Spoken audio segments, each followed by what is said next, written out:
Recently August 2024 मध्ये European society of cardiology guideline publish झाल्या आणि त्यामध्ये त्यांनी ब्लड प्रेशर बद्दल खूप महत्वाची माहिती दिलेली आहे. जर आपले ब्लड प्रेशर 120/70 mmHg पेक्षा कमी असेल तर ते नॉर्मल ब्लड प्रेशर आहे. जर आपले ब्लड प्रेशर 120/70 ते 139/89 mmHg असेल तर त्याला आपण इलिव्हेटेड ब्लड प्रेशर असं म्हणतो, म्हणजेच वाढलेले ब्लड प्रेशर. आणि जर आपले ब्लड प्रेशर 140/90 पेक्षा जास्त असेल तर त्याला आपण हायपरटेन्शन असं म्हणतो.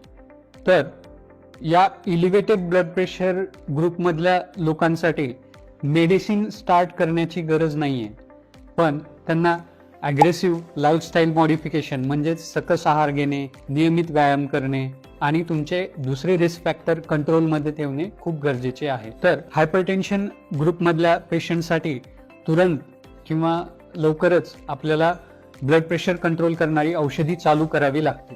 तुमचा ब्लड प्रेशर नंबर चेक करा आणि तुम्ही कोणत्या ग्रुपमध्ये येता ते पहा.